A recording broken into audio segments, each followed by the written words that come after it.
Papo Jazz. Salve, salve, amigos! Que honra estar de volta, né? Gravando mais um episódio do Papo Jazz, como há algum tempo eu não fazia. E eu não poderia deixar de começar com uma presença tão ilustre e especial para mim, que é a Renata Dorea.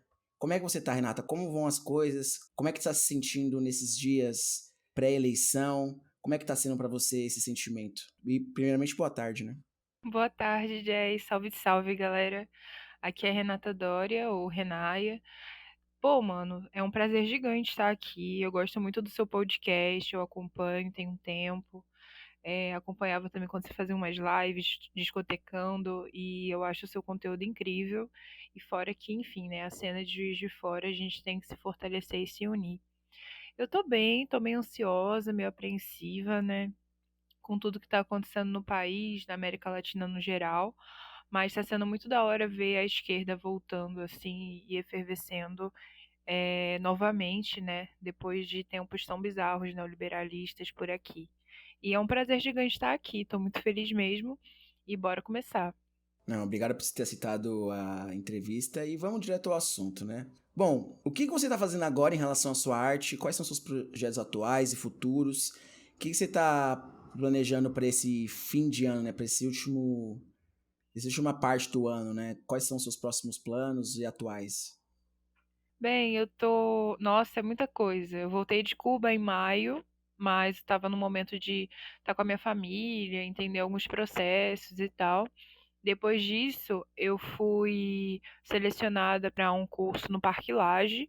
Eu estou estudando fotografia expandida, que é uma coisa meio tipo fotografia, novas mídias, e a gente vai fazer uma exposição no Parque Lage ao final do curso. Além disso, eu finalizei um curta-metragem, mais de um, né? Porque lá em Cuba a gente faz vários filmes, mas teve um filme muito especial, que foi o meu exercício de 3 minutos, que é uma prova, né, final. É quase um rolê, um treinamento quase militar, assim. Muito incrível, com muitas regras e muito desafiante. E de gravar um filme em, tipo, um dia. E esse filme, ele fez muito sucesso na escola, eu ganhei um prêmio dentro da escola. É um filme experimental que fala sobre, é um filme queer também, fala sobre amor e sobre macumbas e magias, encantarias. E é um filme que recebeu um convite para estrear no Festival Internacional que acontece no Rio de Janeiro, o Zózimo Bubu, que é o Ah, que maior legal. evento de cinema negro da América Latina. E ele também tô no processo agora de divulgar dos festivais e mostras de cinema. E ele foi selecionado para o Panorama Internacional Coisa de Cinema, que é uma das mais antigas e mais importantes janelas do Nordeste. Vai passar em Salvador em novembro. E Suelen, a Diáspora Periférica, que é meu segundo filme, vai passar na Mostra Sesc do Rio de Janeiro em novembro. Então tá meio caótico, assim, eu acho que eu tô num processo de me readaptar, né? Além disso, eu ia ficar só 4 meses no Brasil, mas por motivos familiares, enfim, meu pai tá meio doente e tal. E para fechar uns ciclos aqui, eu vou ficar até setembro do ano que vem, né? Eu meio que tranquei o semestre lá em Cuba.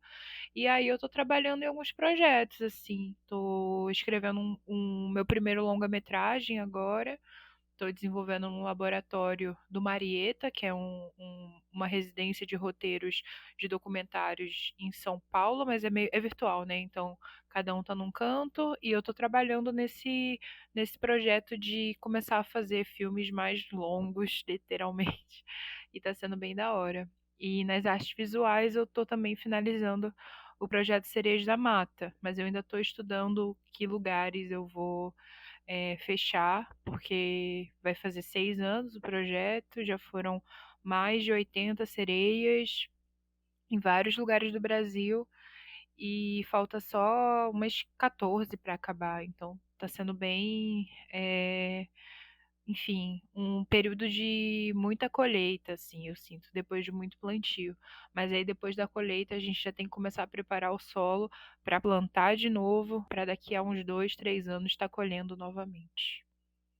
Pô, que legal, né? E o seu trabalho das sereias são trabalhos murais, né? São feitas em paredes, né? Pelas cidades do Brasil, não é? Não, então, sim.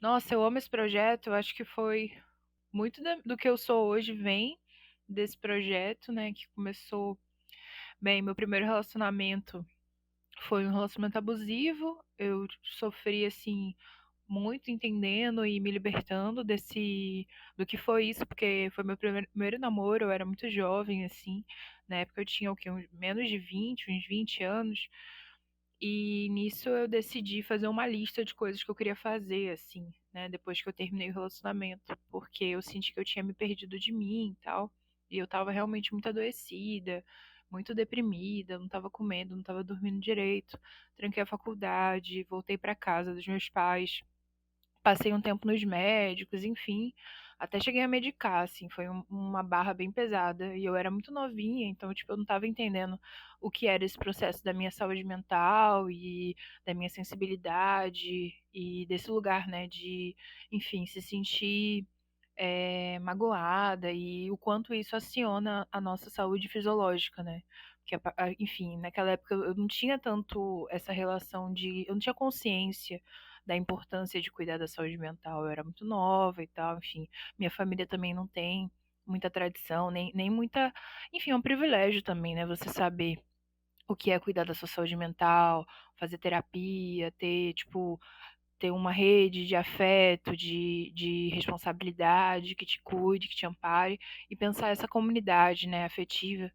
E nessa época eu gostava muito de grafite e de quadrinho, várias coisas assim.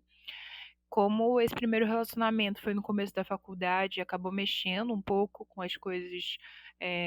Eu não fiz muita coisa porque eu estava muito dentro desse relacionamento. E aí, quando acabou, eu me vi livre assim, mas ao mesmo tempo tinha trancado a faculdade, estava me sentindo meio perdida. E aí eu fiz uma lista de várias coisas que eu queria fazer, entre elas era grafitar. E aí eu decidi, nessa época com a faculdade trancada, que eu ia pintar 100 sereias em um ano. E também uma coisa bem engraçada, assim, que horror, né? Falar engraçado, mas é real essa história. Existem vários grupos na internet, no Facebook na época, mas enfim, que são mulheres que passaram por relacionamentos abusivos a vários níveis, né? Desde violência física até violência psicológica, que foi meu caso. E um desses grupos de apoio, que são pessoas que, enfim, estão se recuperando disso e tal, eu lia vários relatos de pessoas que conseguiram sair dos relacionamentos. Assim, eram até histórias bem é, tensas de pessoas que foram casadas, que tinham filho, enfim. O meu caso era mais uma coisa, tipo assim, primeiro relacionamento, era traumático, mas enfim, eu tava sempre lendo, mas eu nunca tinha escrito.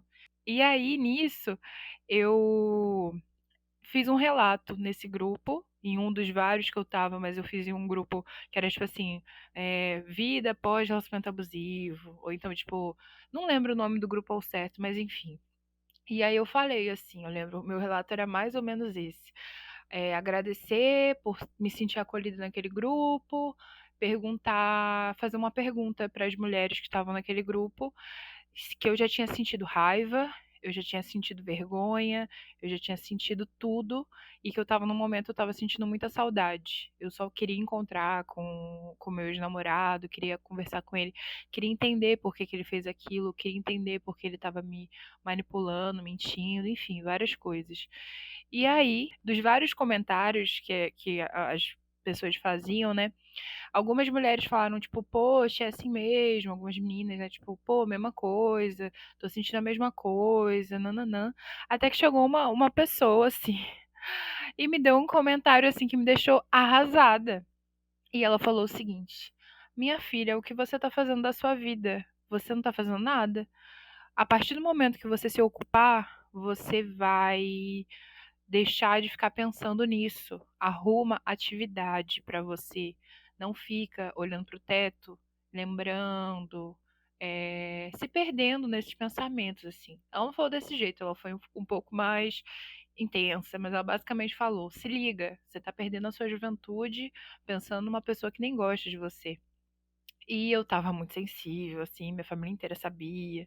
Enfim, todo mundo estava muito, tipo, ai, sabe, tipo, me cuidando e tal. E eu senti, assim, um tapa na cara, mas que também me fez cair na realidade, assim. E aí eu falei, não, eu vou voltar pra faculdade e eu vou ser uma artista. E uma coisa que é muito foda, né, de relacionamentos assim, era tipo era aqui nessa cidade que eu tô agora, em Cabo Frio, no interior do Rio. E eu comecei a ter pânico com a cidade, porque eu tinha muito medo, porque era, enfim, eu era jovem, mas era uma cena artística meio pequena, né, do interior aqui do Rio e, enfim, da região dos lagos. Ai, que vergonha de ficar falando.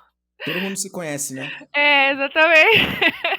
E eu falando assim, putz, tentando não falar quem que foi, mas todo mundo sabe, né? Mas enfim, né? Já perdoei, desejo o melhor pra pessoa, mas só entendendo. Inclusive, hoje em dia eu sou tão grata, porque se eu não tivesse passado por isso, eu nunca seria quem eu sou hoje, sabe? Foi uma coisa assim. Mas na minha relação pessoal com a arte, né? Começou a me dar medo de sair na rua, jazz, começou a me dar muito pânico, de tipo assim, ai meu Deus, eu vou encontrar com ele, ai meu Deus, eu vou encontrar com fulano que conhece fulano, e aí começou a me dar um pânico, um medo de sair na cidade, de frequentar os lugares que eu frequentava. E uma coisa que me fez ir para arte urbana foi eu moro aqui, essa cidade é minha também, essa rua também é minha, também é meu direito de circular nesse lugar. Eu tenho direito de ir nessa festa, eu tenho direito de ir na praia. E aí eu comecei a me marcar na cidade igual um cachorro mesmo, mijando no poste, de tipo, mano, eu sou desse lugar também, eu pertenço a esse lugar também, eu frequento esse lugar também.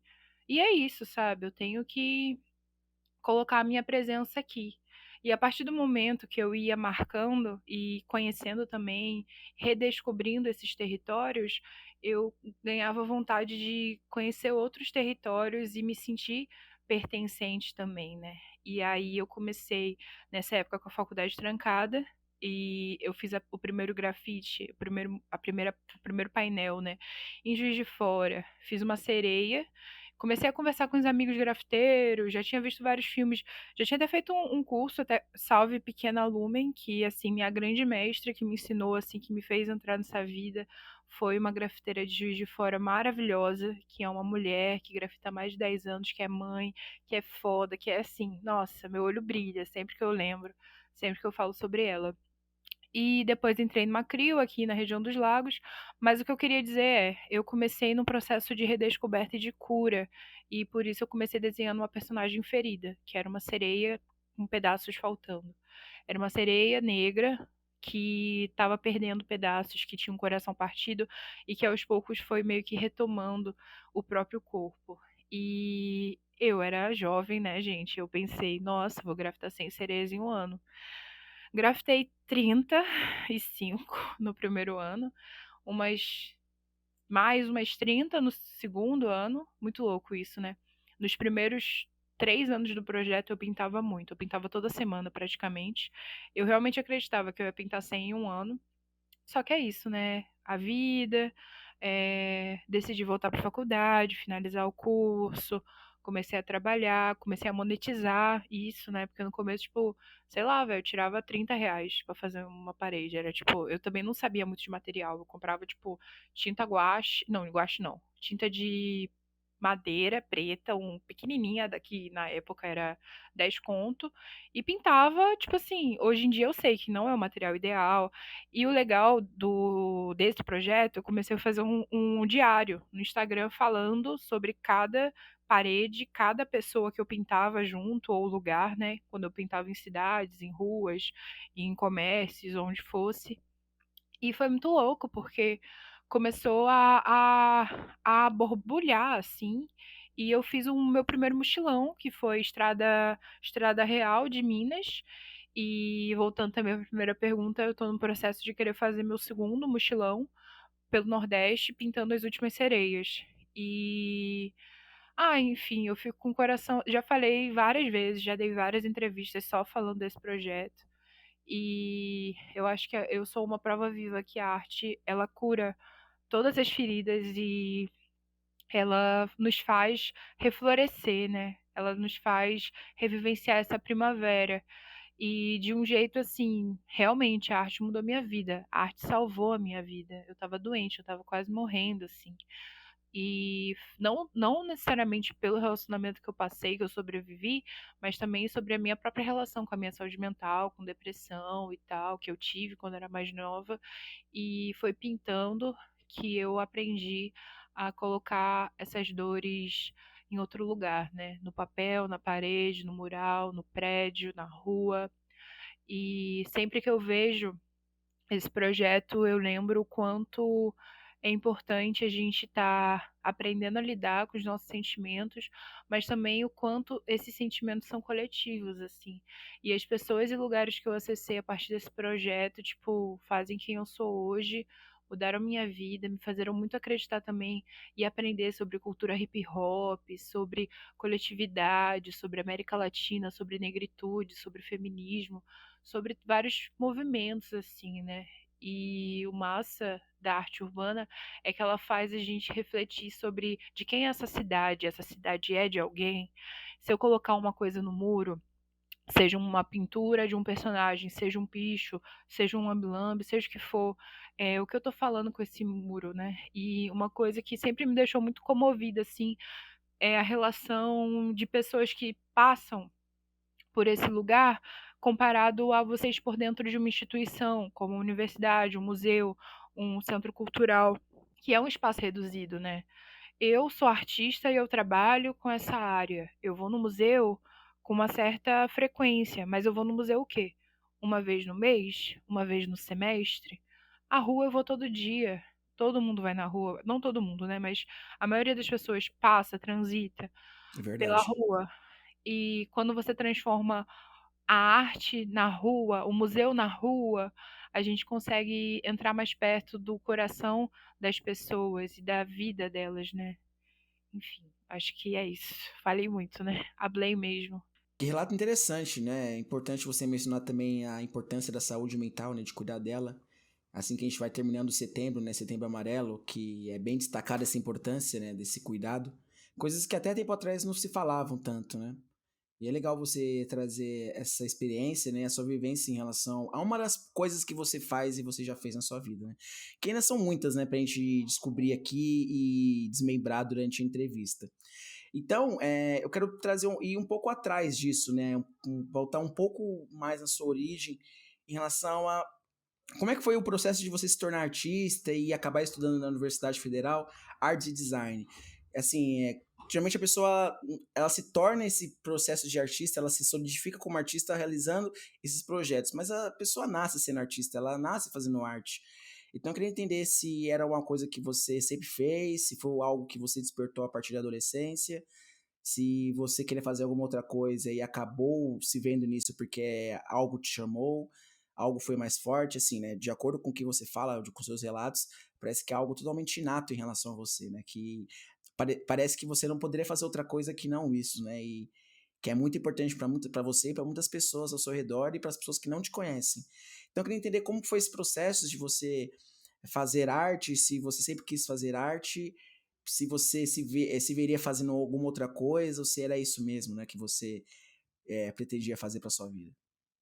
Nossa, temos aqui uma história longuíssima, né? Essa minha relação com a arte, com a pintura. Eu, desde criança, pintava. Inclusive, eu pintava nas paredes, minha mãe odiava, ficava boladíssima. Nunca me bateu por isso, mas era complicado, né? O instinto de picho já estava aí. Eu lembro uma das minhas memórias mais antigas, eu tinha uns 3 anos, minha mãe saiu para trabalhar, eu usei, eu tava desenhando no papel, olhei pra parede e falei, é agora. Enfim, tive que limpar depois, não saiu direito, foi um grande caos. Mas o que eu queria dizer é que ser artista sempre foi meu sonho de infância. Ontem eu fui no cinema, eu vi um filme do Gabriel Martins, da Filmes de Plástico, de Minas, maravilhosos, filme maravilhoso, chamado Marte 1. E eu chorei 2 horas de filme, porque é sobre uma criança negra sonhando. E isso é muito difícil. Eu percebo principalmente essa nova geração, o quanto eles têm uma dificuldade de criar uma expectativa muito longa, ter medo dessa expectativa morrer, não ter tanto medo de não conseguir realizar um sonho que deixa de sonhar. E eu cresci nos anos 90, né? Eu nasci na Baixada Fluminense, então a única coisa que eu tinha era o meu sonho. Eu morava em São João de Meriti, São Mateus, na real, e essa cidade é, Era conhecida como o Formigueiro das Américas. Fiquei sabendo isso depois, assim, fazendo um documentário sobre isso. E é um lugar realmente muito perigoso, enfim, não é perigoso porque era muito rural, sempre foi um lugar muito gostoso de morar, mas era muito fechado ali, né? Eu cresci muito dentro de casa, brincava na rua, mas não saía da própria rua.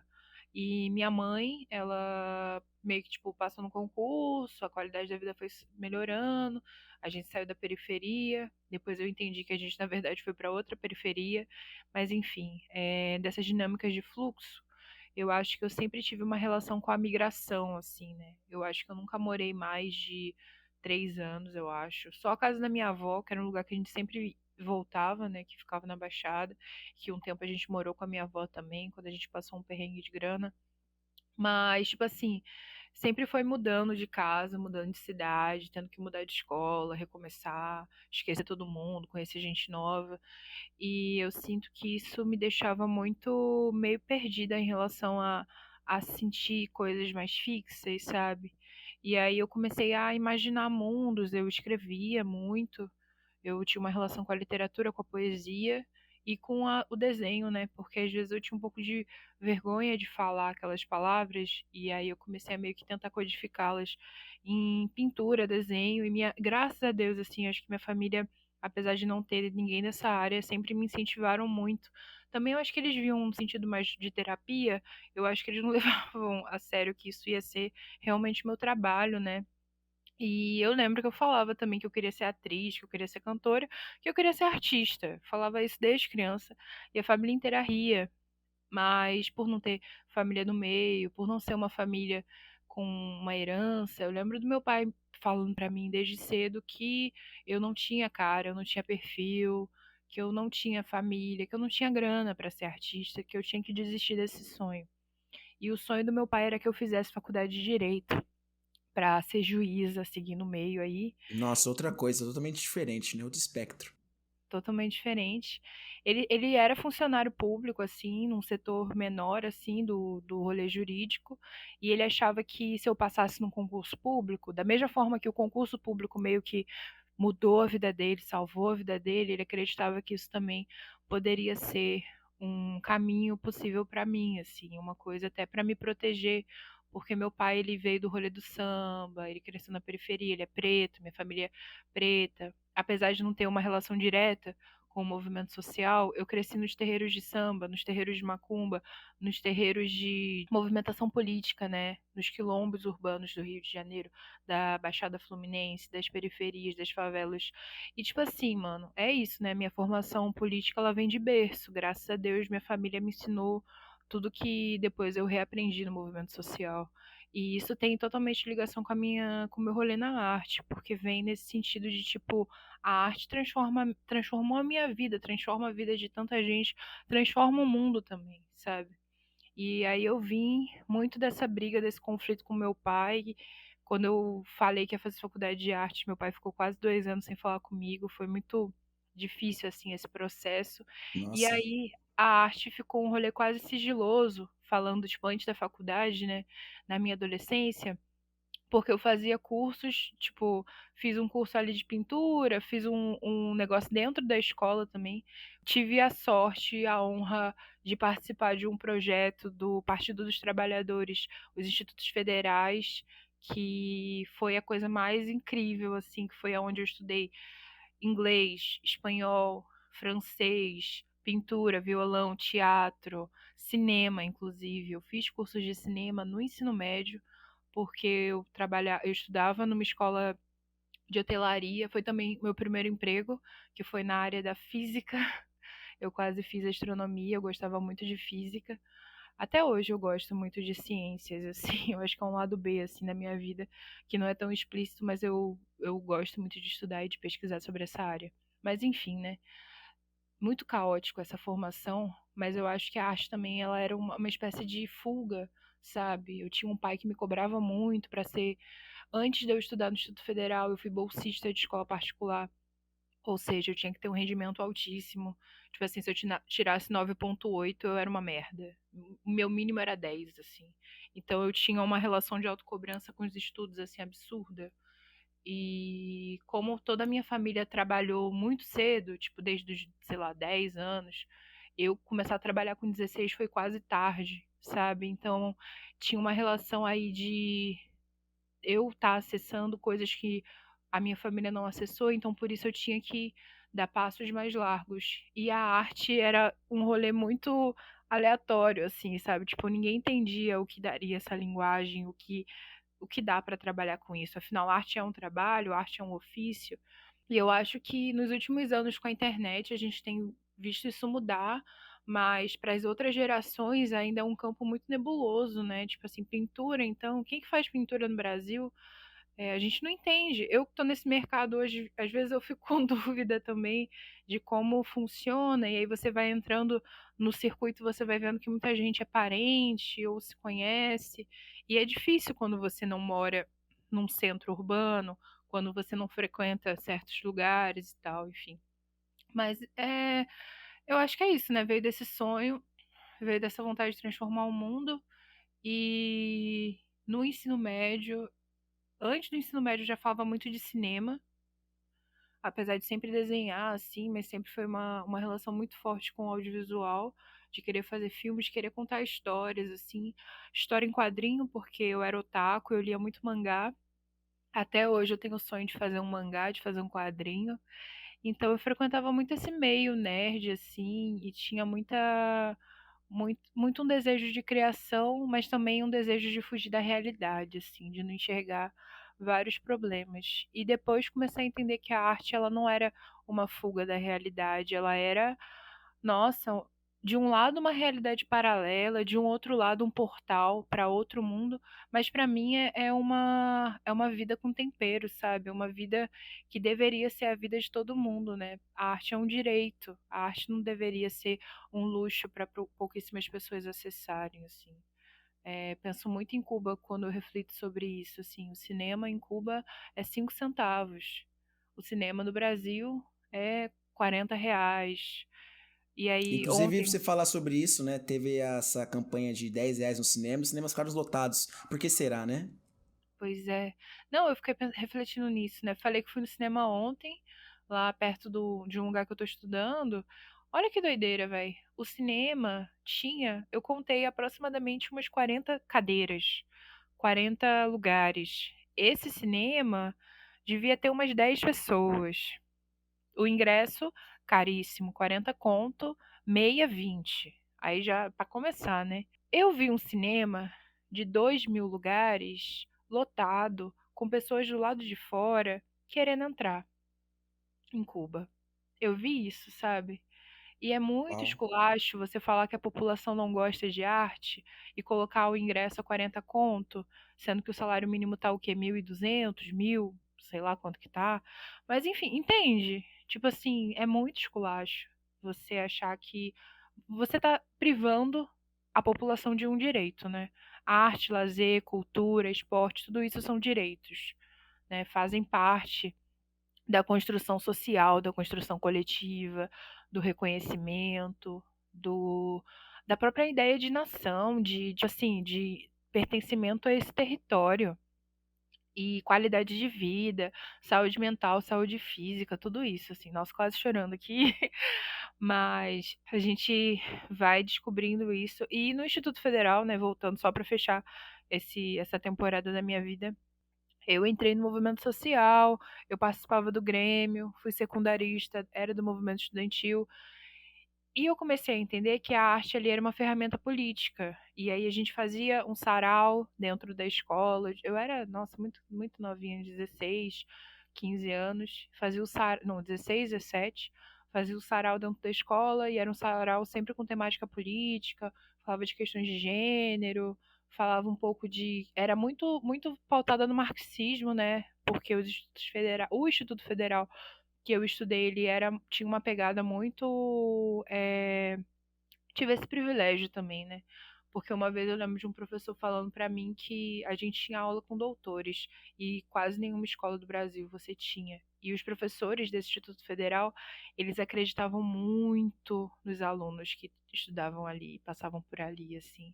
E eu fui formada por esses grandes mestres, que hoje em dia alguns ainda têm contato e tal. E era muito diferente de quando eu estava bolsista numa escola privada, que todos os professores achavam que eu era maluca, porque eu era uma das alunas mais aplicadas e eu queria fazer cinema.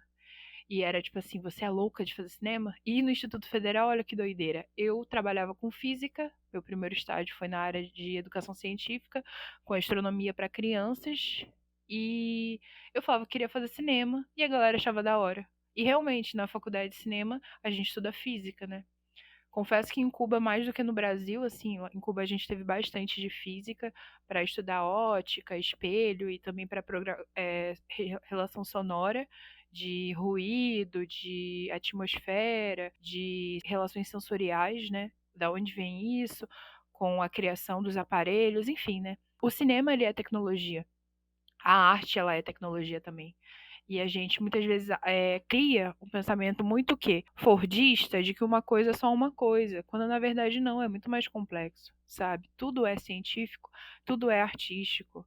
E o Oriente também tem muito uma relação de juntar, né? Esse passado pré-colonial, a gente vê que tem muita relação do que é por exemplo, a China tem uma máquina de medir terremoto que é uma escultura, sabe? E como isso vai ser reivindicado por esses movimentos que falam de uma descolonização, da gente não só pensar, né, o que é esse futurismo, o que é esse afrofuturismo ou essa pós-modernidade, a partir do momento da gente retornar para saberes ancestrais, para tecnologias ancestrais.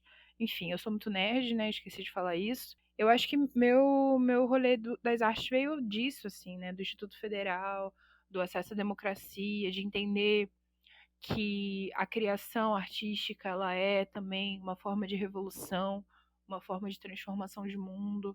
A partir do momento que isso transformou minha vida, que ter acesso aos materiais, aos debates, me fez me sentir pertencente a essa sociedade, me fez querer ser uma pessoa melhor, me fez querer construir um mundo melhor, não só para mim e para minha família, mas para todas as pessoas que estão compartilhando esse território que agora a gente chama de Brasil, e América Latina, que antes a gente chamava de Abya-Yala. Enfim, tudo isso eu tive muita honra de ter começado a debater no ensino médio e muito incentivada pelos professores, e foi ganhando mais força a partir do momento que eu fiz a formação universitária, apesar das crises, apesar da vontade de desistir, eu insisti em seguir nessa carreira e atualmente é meu ofício, né? E é muito legal também você começar a enxergar a arte como um trabalho manual, um trabalho, um fazer e um saber, uma responsabilidade, mas também como uma atividade como outra, sabe? Tipo,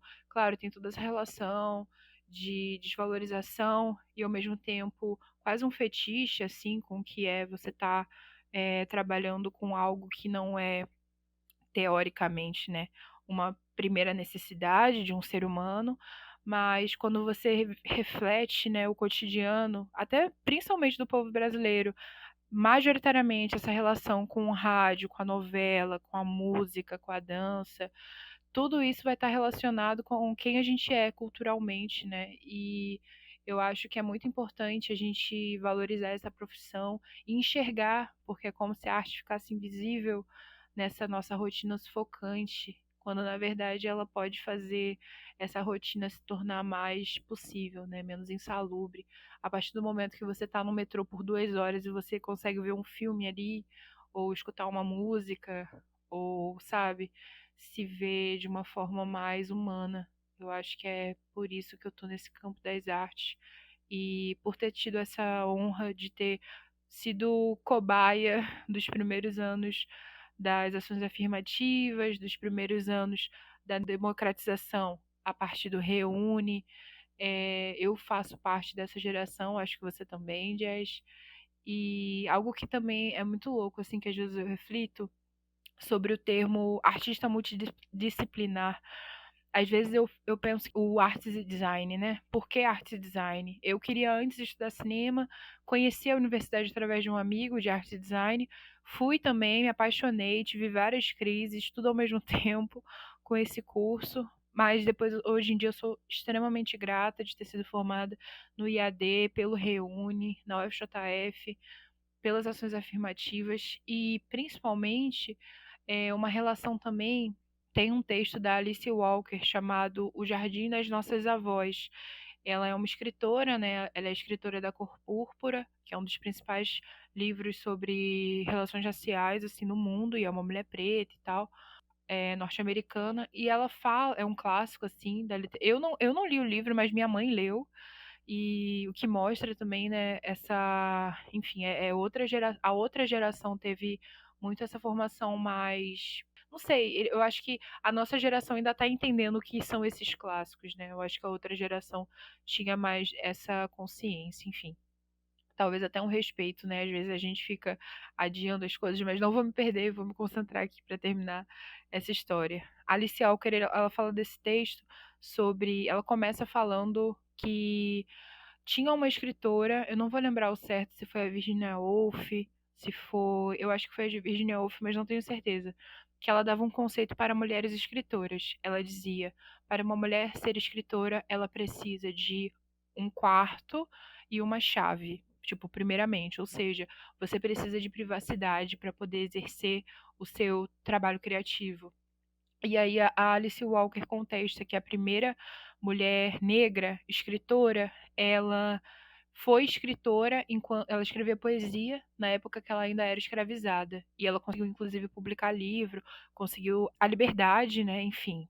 E Alice Walker fala: como então fulana foi como então a primeira escritora negra conseguiu ser uma escritora quando ela não tinha nem o domínio de si mesma, sabe? Ela não tinha nem a própria propriedade, ela não tinha propriedade legal sobre o próprio corpo, sobre o próprio pensamento. Como então, sabe? Ela faz esse meio que esse desafio. E aí ela começa a falar que ela é escritora, mas que às vezes ela perde o sono pensando na bisavó dela, o que seria essa mulher se não tivesse o regime escravista, escravocrata, impedindo ela de ser humana, sabe?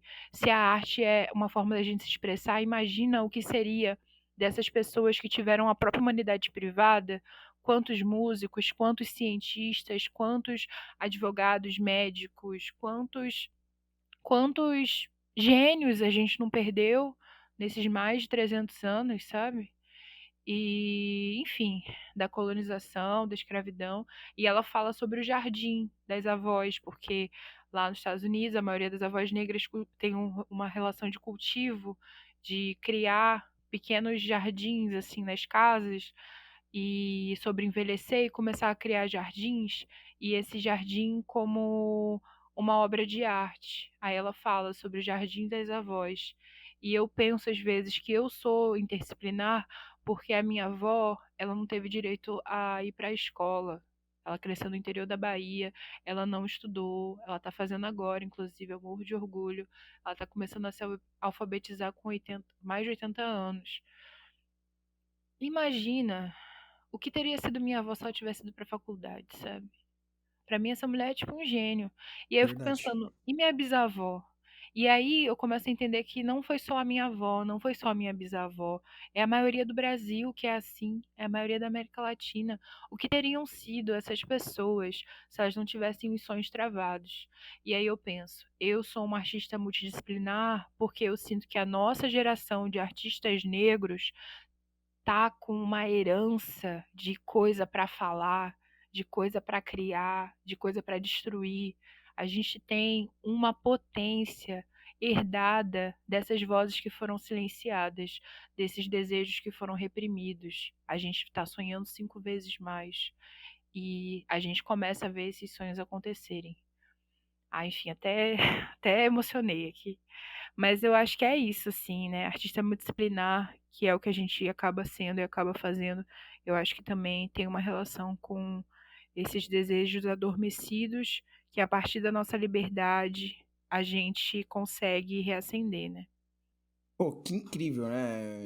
Nem sei muito o que falar a partir disso, porque tem tanta coisa que você mencionou que dá para destacar aqui. E é importante, né, você destacar que é um artista multidisciplinar, né, como os ouvintes estão percebendo, e sobre suas vivências também, né, sobre como você percebe toda essa relação, toda essa potência, né, que realmente está adormecida, estava adormecida e está se desenvolvendo agora, né, está tendo maiores, alçando maiores voos, né, tendo maior espaço para fazer isso. Então, eu queria, na verdade, perguntar em relação a sua carreira no cinema, né? Sobre o seu primeiro documentário, que é Afrodite, de 6 anos atrás, né? Que já há um tempinho. Já pode dizer que você é uma cineasta experiente já, né? Porque, né? 6 anos atrás é um tempo bem interessante e bem considerável para demonstrar, né, seu amadurecimento, né, em relação aos seus trabalhos. Aí eu queria saber como é que funcionou você para você fazer esse primeiro documentário, Afrodite, de 6 anos atrás, o, o seu reconhecimento, prêmios em relação também à Suelen e à diáspora periférica, e sobre outros trabalhos que de repente talvez tenha menos acesso das pessoas, mas que você também acabou fazendo.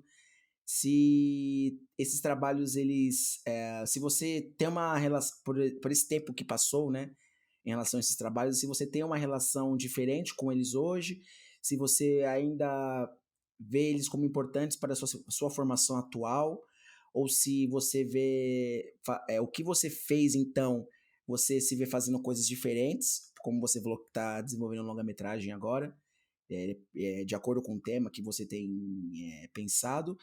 Então, se tem essa distância em relação à arte que você realizou antes, né, com seus documentários iniciais, com a Renata de hoje, ou se são coisas que, como se fosse uma trajetória que se conversa entre si.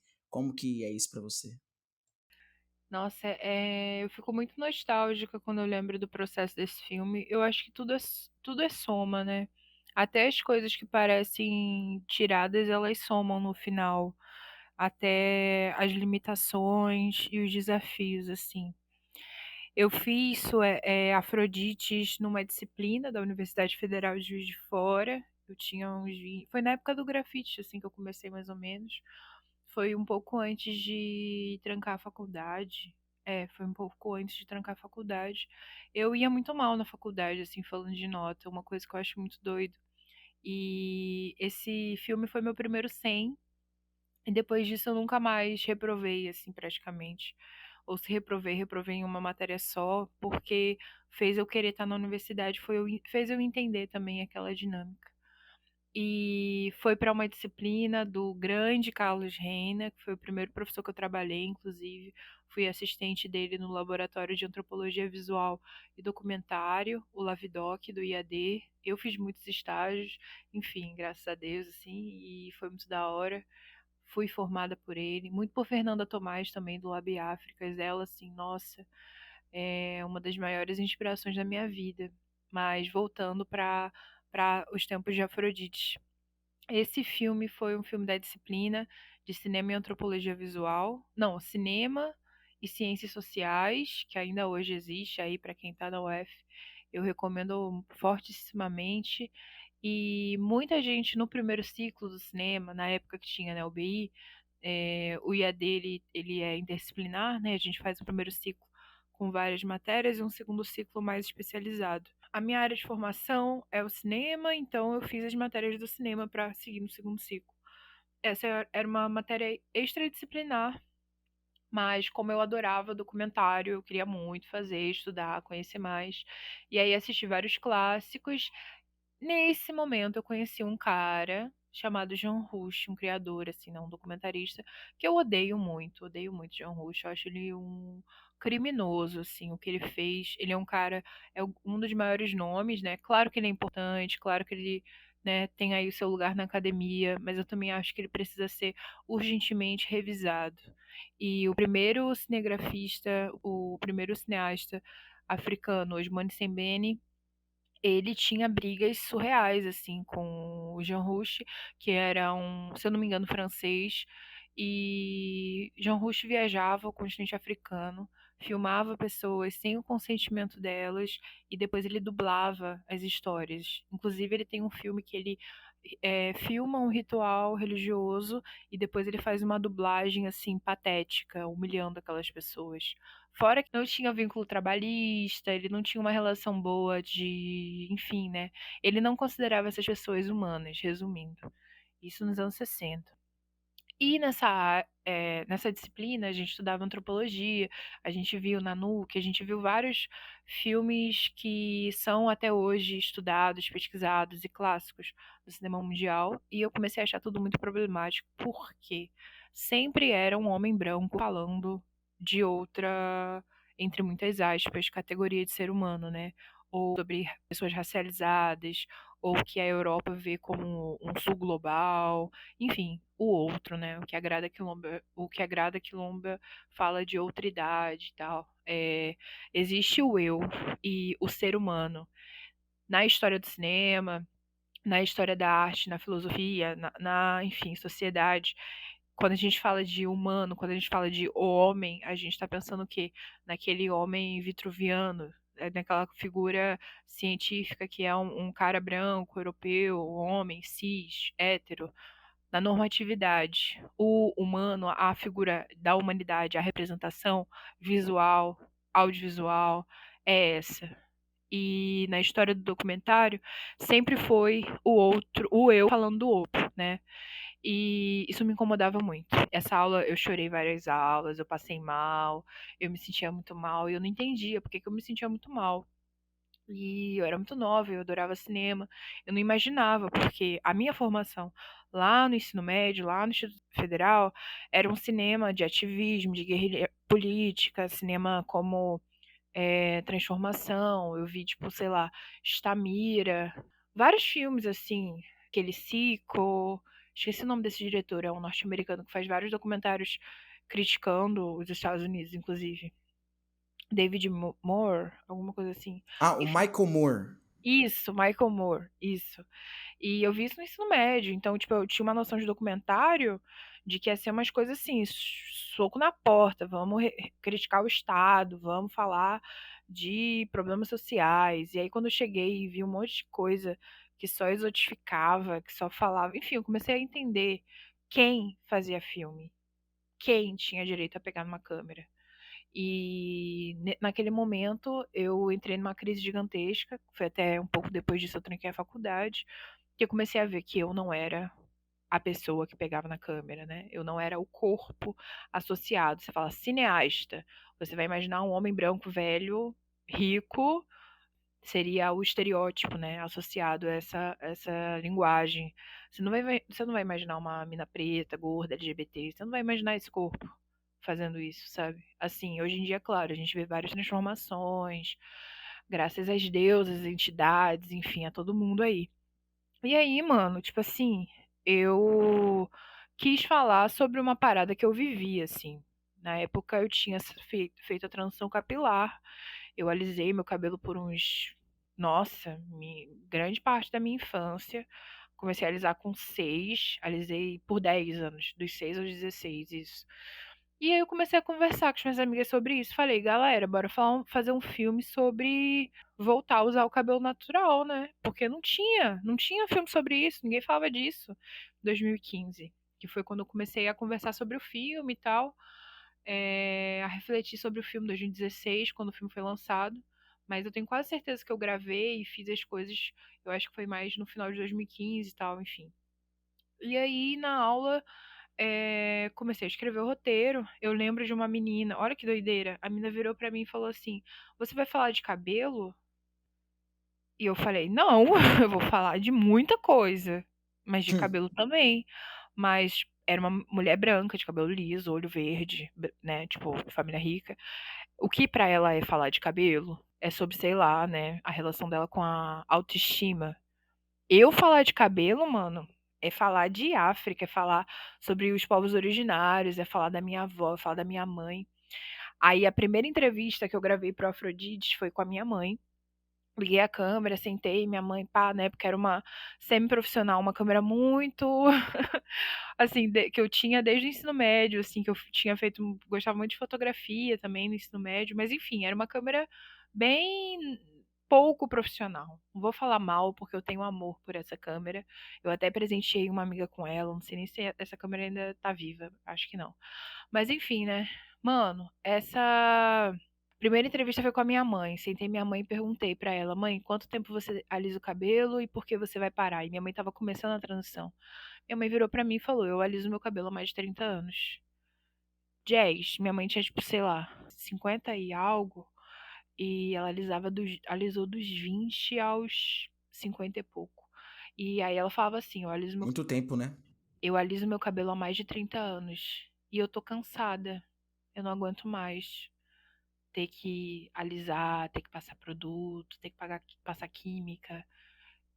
Machuca o couro cabeludo, o cabelo dela tava começando a cair, ela teve muita queda capilar, assim. E eu comecei a chorar, velho. Não aguentei, não.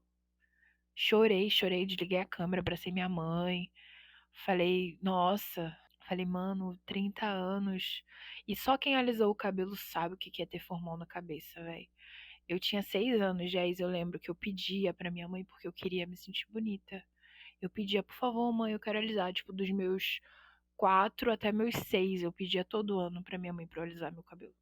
E aí, quando eu alisei, é, foram 12 horas sentindo um cheiro assim, com muita química, que ninguém sabe o que tem aquela porra, que com certeza é cancerígeno, que botava na cabeça de um monte de criança. E pra gente se sentir bonita, mas também pra gente se sentir pertencente, né? Enfim, dureza, assim. E aí eu tinha juntado 17 pessoas pra gravar esse filme. No final gravei com 5. A grande maioria se tornaram amigas muito próximas. Algumas nem tanto, outras não tenho mais contato. Uma eu até briguei, apesar de ter profunda admiração. Mas enfim, o que acontece é que esse filme falava sobre algo que ninguém estava olhando, sabe? Que era essa relação de ser mulher preta no Brasil, o que foi ser criança nos anos 90, alisando o cabelo. Na era das Paquitas, que era uma, né, quem é novo, que tá ouvindo esse podcast, talvez não saiba o que é Paquita, né, geração é, Z, Paquitas, né, foi o rolê do programa da Xuxa, que era um monte de criança que parecia a Xuxa. Branca, loura, cabelo liso, pá, e nunca existiu, ou não sei se existiu alguma Paquita negra, mas enfim. E acho que não, mas enfim, e muita criança queria ser uma Paquita e nunca foi, nunca, né, poderia ser. E o ideal de beleza daquela época, ele não tinha uma consciência social como tem hoje, né? Então as pessoas só reproduziam de que isso é cabelo bom e isso não é um cabelo tão legal. E aí, e isso porque o meu cabelo nem é crespo, né? Meu cabelo é tipo cacheado, barro ondulado. Hoje em dia tá mais ondulado, não sei o que que tá acontecendo, mas enfim. Mas, de toda forma, eu tinha pânico de usar meu cabelo natural e eu decidi fazer um filme sobre algo que eu vivi, né? Hoje eu sei que o nome disso tem um termo, né? A gente chama isso de autorreferencial, mas para mim era muito também uma relação com a verdade. Eu não queria falar de algo que eu não tivesse sentido na minha pele, literalmente, né? E aí, quando eu comecei a escrever o filme, caiu uma ficha para mim de que todos os filmes que eu gostava eu não conhecia nenhuma diretora negra. E antes eu só pensava no rolê do gênero, assim. Eu sabia que eu era preta, pá, minha família sempre teve essa relação de falar disso. Minha irmã, principalmente, me ensinou muito, assim. Salve, Renata. Provavelmente ela vai ouvir porque ela é minha fã. Enfim, minha irmã, né, gente? Tem que ser. E, tipo assim, eu pensava muito que difícil ser mulher. Que dificuldade ser mulher. Nesse filme virou a chavinha que eu era uma mulher preta. Foi muito difícil. E eu escrevi o filme, desistia, queria largar a faculdade, queria fazer outra coisa. Arte não era pra mim, cinema não era pra mim. Enfim. E nessa época eu comecei a ficar meio desesperada por informação. E em 2014 saiu uma pesquisa sobre quantidade de mulheres negras no cinema. E nessa porcentagem falava que as mulheres negras eram 0,4% da indústria audiovisual. Esse número me machucou tanto. E para algumas áreas era tipo 0,000, sabe? Me doeu tanto, Jazz, eu chorei tanto. Nossa, foi difícil pra caramba. E pouco tempo depois, Yasmin Tainá lançou Cabela, que é um curta-metragem que também fala sobre cabelo, que é inspirado na experiência dela pessoal com o cabelo crespo, com o cabelo natural, cabelo afro. E ela fez um filme ensaio lindíssimo, que foi o TCC dela. E aí eu assisti o filme, assisti as entrevistas dela, fiquei apaixonada, entendi que era isso mesmo, que se não tiver, se antes não teve, a gente ia ser a primeira geração, sabe? Falando mais em coletividade, de mulher preta fazendo cinema, sabe? Se não teve uma geração, uma tradição, a gente ia estrear essa tradição, a gente ia começar, a gente ia ser essa primeira geração. E o filme vem nisso. E nessa época também eu conheci Maria Carolina de Jesus, li Quarto de Despejo, em 2016. Não consegui terminar porque eu morria de chorar. Não sei se você sabe a história de Carolina, Maria de Jesus, Eu já ela li esse livro, não li ele inteiro, né? Mas eu li, eu acho que boa parte dele também. É uma história bem importante mesmo. Mas conte para o público sobre a história. é um diário, né, dessa escritora, e ela morava na favela, é a vida dela, com os filhos, os perrengues, as dificuldades. E Carolina era catadora de lixo. Ela escrevia no papel que ela catava do lixo. E ela conseguiu publicar. Inclusive, depois ela escreveu outros livros. Inclusive, tem um chamado Casa de Alvenaria, que ela fala sobre essa ascensão social. Ela comenta nas entrevistas que ela não gosta de ser vista, que circulem imagens dela. Na época que ela era catadora, ela queria as imagens dela. Na época que ela andava de avião, ela foi traduzida, se não me engano, para mais de 30 línguas. Enquanto viva, ela foi reconhecida em vida. Ela foi lida, premiada, escritora. E aí, mano, eu pensei, se essa mulher foi escritora, eu tô com medo de ser cineasta por quê? Carolina conseguiu escrever e publicar o livro dela, mano, eu vou fazer filme. E aí eu me senti até boba, que eu falei, nossa, eu aqui com a faca, com o queijo, com a câmera na mão, tô com medo de quê, sabe? Tô com Detalhe, medo isso nos de anos quê? 50, né? Sim, não, 50, acho que 60. foi até antes, eu acho que Carolina é nos anos 30. Eu tenho que ver a data, mas assim, é É porque eu bem lembro que ela menciona o Kubitschek, né? Então, deve ter sido nos anos 50, nos anos 60. Pelo menos é a época que ela retrata no livro dela, né? Eu acho que é por aí. Sim, sim. E essa relação geracional também, né? E aí eu comecei a ficar fissurada de conhecer a história pessoal de vida das escritoras intelectuais da outra geração. Porque eu só pensava, mano, eu na faculdade federal, eu tô insegura. Imagina essas gatas que nem na faculdade foram, que nem pra escola primária passaram, sabe? E aí foi tipo assim, não. E tem um poema de Carolina, uma citação dela que ela fala: "Se eu morrer, eu quero voltar preta de novo". Nossa, isso acaba comigo.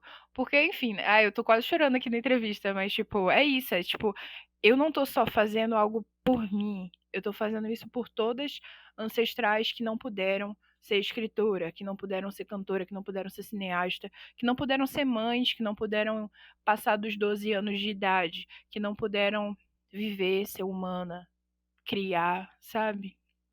E, enfim, foi muito difícil. Eu tô até, assim, meio bem mexida falando aqui, porque eu tô no quarto que eu passei, cresci minha adolescência, né? Eu voltei, tô passando final de semana na casa dos meus pais, que eu vou votar aqui no interior do Rio, e aí é muito forte falar isso aqui, assim, né? Enfim. E essa relação de estar dando continuidade. Eu não posso parar esse trabalho, porque na verdade, se eu não herdei um terreno, se eu não herdei um carrão, se eu não herdei, sabe, esses benefícios que a branquitude normalmente herda, os HB20 e etc., eu herdei o ódio de Carolina Maria de Jesus. Eu herdei a vontade de fazer mudança social de Marielle. Eu herdei todo o desejo de enfrentamento de Grada Quilomba, se bem que Grada tá viva, né? Mas enfim, tá. Lélia Gonzalez, Beatriz Nascimento, Adélia Sampaio, que tá viva, mas foi a primeira mulher preta a fazer cinema no Brasil, foi apagadíssima da história do cinema Brasil, do cinema nacional. Tá sendo revisitada agora no mundo inteiro, em América Latina, né? Enfim. E, véi, é isso, assim, pensar nesse desejo de registrar a imagem e o som. Talvez se eu fosse de outra geração, talvez eu trabalhasse com outra linguagem, mas eu quero trabalhar com a linguagem do agora, né? E a linguagem do agora é o cinema. E se o cinema, vou até citar Zósimo agora, é o que tem de mais avançado entre os povos da Terra, o cinema é uma arma. E nós negros temos uma R15 e com certeza sabemos atirar. Não, realmente, é muito forte essa frase, esse discurso. E que legal, né? Perceber como você usa essa potência, usa essa importância do audiovisual para, na verdade, não é renovar, mas é escrever, né, nossas histórias, nossas trajetórias, nossas visões de mundo, nossas cosmologias, né? Porque eu acho muito importante quando a gente olha para uma pessoa mais nova do que a gente e vê essas representações no que ela mais consome, né? Não numa coisa afastada, talvez acadêmica, que tem pouco acesso e só alguns consomem. Mas como no dia a dia, em representações da arte mundanas, essas artes blockbuster, artes comerciais super populares, que a gente vê essa representatividade aumentar, né? Então acho muito importante quando a gente vê crianças, né, crianças pretas se inspirando em referências atuais, contemporâneas, né? Não às vezes tendo que fazer uma menção a um autor, um artista de um outro país, num outro contexto, que também é importante, mas é muito mais importante, né? Como assim como as pessoas brancas têm representações todos os dias de várias pessoas que fazem coisas, também para as pessoas pretas, né? E também indígenas, enfim, amarelas e tudo mais, em relação ao que elas podem fazer nas suas realizações e a força e a necessidade, né, de fazerem isso. Então, minha pergunta vem no sentido da diáspora africana como sua como inspiração para a sua obra, né? Eu sei que você menciona muito sobre isso nos seus trabalhos, na sua forma de fazer política, né, com os coletivos que você participou, que você participa, que você ajuda a se propagar, né, pelos lugares, né, seja em Juiz de Fora, seja no Rio de Janeiro, seja em outros lugares do Brasil e do mundo, né? Afinal, você foi morar em Cuba há um tempo. Então, eu queria entender como a diáspora africana ela serve para você como inspiração para você fazer as suas obras particulares e essa obra no coletivo. Como que você materializa essa relação, o acontecimento da diáspora nos seus afazeres, no seu dia a dia? Como é que você trabalha com isso? A relação da diáspora africana, começando com o termo, né? Porque como eu conheci esse termo e o que ele representa para mim, talvez venha quando eu comecei a entender o que existiu antes da minha avó. E eu não tenho registro da minha família antes da minha avó. Minha avó tá viva. Então eu não sei o nome de quem veio antes dela. Eu lembro uma vez eu estava na faculdade, até tinha uma roda de grupinhos e uma menina virou, tava falando que ela era, que a família dela era portuguesa, falou da região, falou alguns nomes. Os amigos da roda começaram a falar disso, e aí ela virou pra mim e perguntou da onde eu era. E eu falei que eu era do Rio de Janeiro. E aí ela falou: "Não, não, não, da onde a sua família veio?" E aí eu falei que a minha avó era da Bahia. E ela perguntou de novo assim: "Não, você não tá entendendo. Da onde a sua família vem?" E eu fiquei muito mal, assim, eu me senti muito desconfortável. Eu não sabia na época o nome disso. Depois eu fui entender o que é esse termo diáspora africana, né? E comentando também de Cuba, de ter ido para Cuba, de ter estudado cinema, de estar estudando, né, cinema por lá ainda. Quando eu andava nas ruas de Havana, quando eu estava em silêncio, as pessoas me liam enquanto cubana. Ouvi mais de uma, duas, três, quatro vezes as pessoas se referindo a mim enquanto uma mulher cubana. O meu corpo, em vários lugares do mundo, vai ser lido dentro desse território enquanto pertencente, porque vários países viveram a mesma coisa que o Brasil viveu, de ter um território invadido pela colonização e ter mão de obra escravizada, usada por muitos séculos, né? Por muitas décadas, por alguns séculos, enfim, muitos séculos também, né? Porque é um tempo absurdo e esse sistema social ele está impregnado, né? Até hoje na história coletiva desses lugares, e o Brasil principalmente. E aí eu não sei, por que que eu não sei quem, de onde que veio? Se é da Nigéria, se é do Senegal, se é de um aldeamento pataxó no sul da Bahia, se é numa região amazonense, não sei por quê. E eu sempre fui muito desse rolê científico, pá, da pesquisa, sempre gostei muito de. Sempre fui curiosa, sou geminiana, sou um pouco fofoqueira, mais no sentido da informação, né? Não sou tanto de dispersar informação, mas eu quero entender como essas coisas funcionam e por quê. E aí eu comecei a tentar procurar coisas sobre isso. E nos processos dos coletivos, né? Eu fundei o Descolônia, fui uma das fundadoras do coletivo de artes que existe no IAD. E nesse coletivo eu conheci muitos jovens negros que tinham uma história igual à minha. E quando eu comecei a entender que era uma geração e muita gente, tipo milhões de pessoas, bilhões de pessoas, provavelmente, com a mesma história, dói muito, sabe? Enfim. E toda essa herança que a gente passa nesses territórios que foram desolados pela colonização e o que veio depois e junto com ela.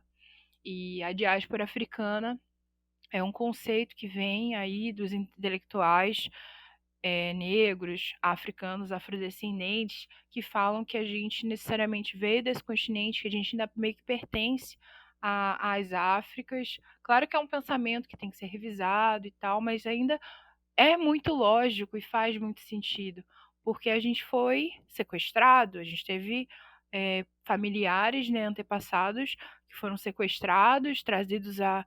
Enfim, e o que que fala a diáspora? Que da mesma forma que a minha família e eu estamos no Brasil, a gente podia estar na Bolívia, a gente podia estar na Argentina, a gente podia estar na Jamaica, a gente podia estar em qualquer outra colônia. E aí você começar a buscar, né, da onde vem essa ancestralidade. E eu sou praticante de religião de matriz africana, a minha família é da Umbanda, algumas pessoas são do Candomblé, mas enfim, a gente tem essa relação com a ancestralidade de forma familiar, né? Por um tempo eu não gostava, não tinha muito interesse, e hoje em dia eu sou, nossa, talvez uma das mais engajadas ou que mais queira que a família esteja presente nesse lugar. É através da macumba que a gente se reconecta com a África. De forma assim muito direta, de forma muito forte, de forma ritual, né? E também é uma forma da gente se teletransportar, da gente voltar para casa, da gente entender o que que aconteceu com os nossos antepassados, né? Literalmente. Porque é isso, né? A gente conversa com esses ancestrais. A gente fala que alguém é filho de Iemanjá, porque Iemanjá, enquanto é encarnada, ela foi a mãe da mãe da mãe da mãe da mãe da mãe da mãe da mãe da minha mãe. Então, o santo, né, na Umbanda, ele vai ter uma relação com isso, né? Uma energia que vai estar conectada com o seu sangue, com o seu ori, que é o seu sagrado, né? A sua, que também é muito foda isso, o quanto o candomblé e a umbanda são químicos, o quanto é sobre estudo de física, enquanto é energético, o quanto tudo isso é muito científico também, né? Os pontos que invocam determinada entidade, ele tem uma questão métrica, ele é a tecnologia que ativa exatamente uma vertente dessa, por exemplo, você canta um ponto para Iemanjá, quem é filho de Iemanjá sente no corpo, é muito avançado, enfim. E isso tá da diáspora também. E aí, quando você começa a se reconhecer como esse ser diaspórico, você começa também a ter outra visão do que é uma migração, do que é uma imigração. É muito diferente para mim, para você, Jay, se a gente for para Portugal. Como a gente vai ser tratado, como a gente vai ser lido, muito diferente se a gente for para Angola, se a gente for para Moçambique, se a gente for para Salvador, se a gente for Sim, sim. para Santa Catarina, entende? É o que é o seu corpo carregar uma história, carregar não só uma história, né? Carregar, né? Carregar muita coisa, carregar várias informações que vão ter ligação com a história, a sociedade, com essa questão antropológica, mas também muito problemática, né? Enfim, desse caos, enfim, que a gente vive depois da colonização, né? Eu acho que é por isso que a descolonização, às vezes eu até reflito assim, para mim a descolonização ela é tipo um processo histórico, tal qual o feudalismo, tal qual o reinado, o absolutismo. Se eu errar, você me perdoa, porque você sabe disso melhor do que eu. Mas enfim, da mesma forma que a gente vê na história do mundo isso, principalmente agora que morreu a rainha da Inglaterra, mano, a gente tá vivendo a descolonização. Barbados, você tem noção que tem ilha no Caribe que é colônia até hoje? Colônia, tipo assim, é lei, é colônia, é legal, é tipo, legal num sentido jurídico, né? Não legal de descolado, mas tipo, ai que horrível. Mas tipo assim, é possível que um território seja colonizado por outro território. Em 2022, então, tipo assim, se a gente ainda tá querendo romper essas feridas, elas ainda estão acontecendo, sabe? E eu lembro também de um documentário que eu vi uma vez, dá pra perceber, eu assisto muito documentário, que era uma reportagem sobre o Movimento Negro Unificado, o MNU, né? Que foi também fundado por Lélia Gonzalez, uma menina preta, maravilhosa, deusa, mulher, né? Enfim. E é uma câmera, assim, movendo devagarinho, assim, filmando um baile black, e o narrador fala. Esse é o encontro do movimento negro, nananã, unificado, no Rio de Janeiro. E aí tem uma hora que faz uma pausa dramática e o repórter solta. Assim se mobiliza a terceira geração livre. Jazz, o documentário era dos anos 70. Aquela é a geração do meu pai. Se aquela era a quarta geração livre, a gente tá o quê? Na quinta geração livre? Livre da escravidão. Então é isso, sabe? A gente ainda é muito novo a liberdade, o direito à humanidade. Isso porque ainda existe trabalho escravo no Brasil, mas não é um regime totalmente implementado na sociedade, mas ainda rola. E da onde vem isso? Da onde herda isso? E a consciência da diáspora faz a gente compreender, né, essa questão histórica muito maior do que nossas vidas individuais, é entender que a gente tem um corpo coletivo que carrega muita coisa. Mas ao mesmo tempo, enfim, né, se não fosse isso, eu não sei o que muita gente vive sem saber sobre isso. E é muito triste, né? Porque a gente tem um estado também que dificulta toda uma questão. Porque imagina se todo brasileiro tivesse consciência da própria história nesse sentido. Tem gente que não se pergunta quem existiu antes da sua avó. Você sabe quem existiu antes da sua avó? Eu não sei da minha, sabe? Inclusive, é algo interessante que você mencionou, né? Porque eu tô querendo. Até deveria ter feito isso antes já, né? De pegar a certidão de nascimento da minha avó materna e ver, né, quem é nos pais dela e fazer essa investigação, né?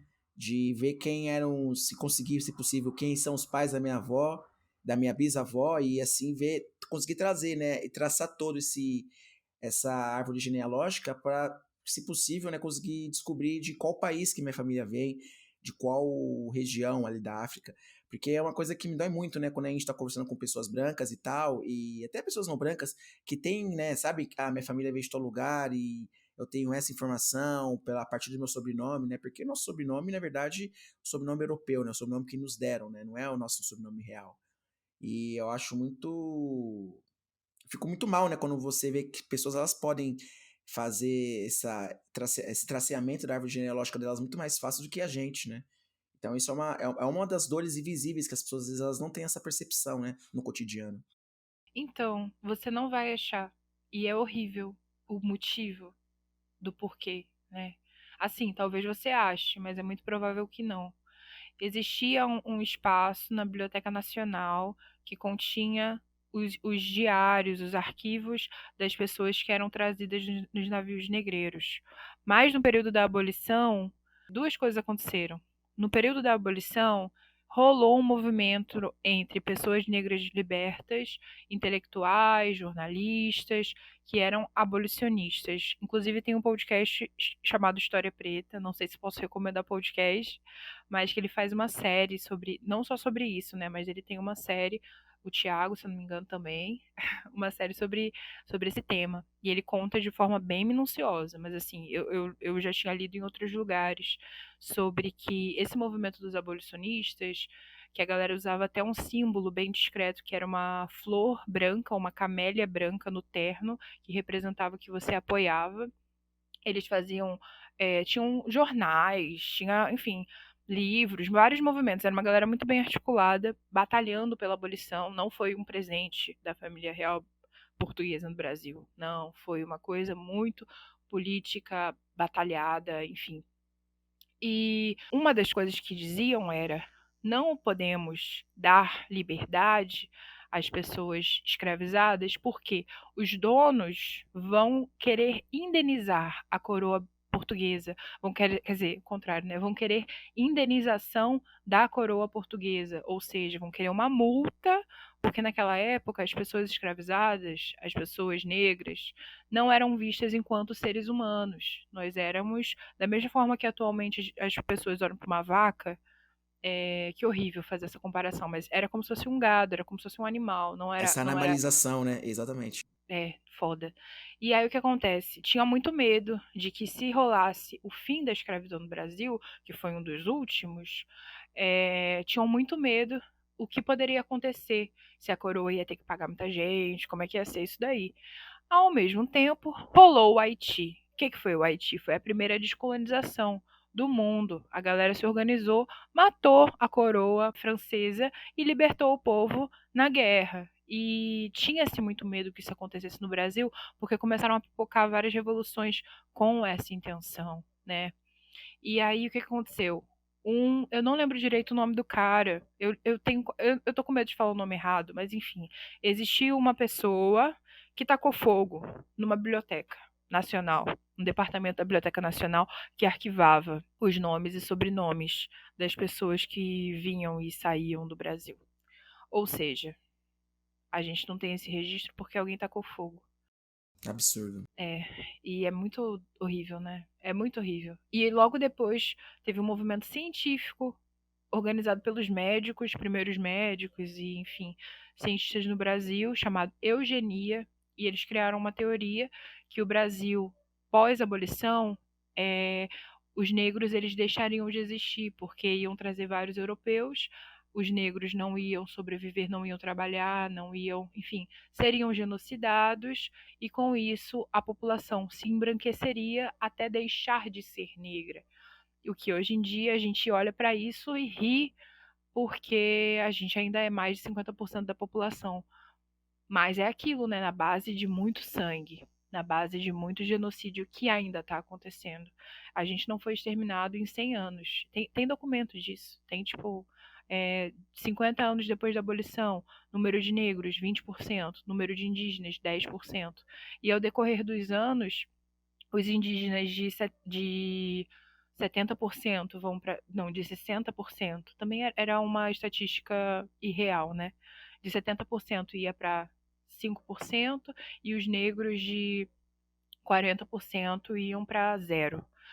E só que é isso, não aconteceu em 100 anos, mas ainda é um projeto que é a estrutura da nossa sociedade, que Abdias do Nascimento fala, ele tem um livro chamado O Genocídio do Negro Brasileiro, que ele vai apontar para isso. E eu lembro a primeira vez que alguém me contou, foi uma amiga minha da Letras, Fernandinha, ela me falou sobre isso, da eugenia, eu achei que era uma história de terror. Eu falei, mano, para de falar essas coisas, não é real não. Ela falou, vou te mostrar os documentos. Depois eu estudei sobre isso e foi horrível, assim, coisas que me tiram o sono até hoje. Entender que esse pesadelo, né, ele ainda existe, ele ainda tá sendo um fantasma aí da nossa sociedade pela necropolítica que a gente vive hoje, com o Brasil voltando para a fome, com um padre falando sobre terra e agronegócio, enquanto os povos indígenas do Pataxó, por exemplo, do sul da Bahia, estão tomando tiro na mesma época, sabe? Tipo, da onde vem isso? Vem da eugenia, vem do genocídio. Enfim, é foda. E, enfim, é isso, né? E aí, meu interesse na diáspora vem de tentar entender que porra é essa, que é a minha história pessoal da minha família, da minha falta de entender qual povo, qual lugar, sabe? Do meu direito a saber de onde eu vim, de onde nós viemos, nesse sentido coletivo, que é a história do Brasil também, sabe?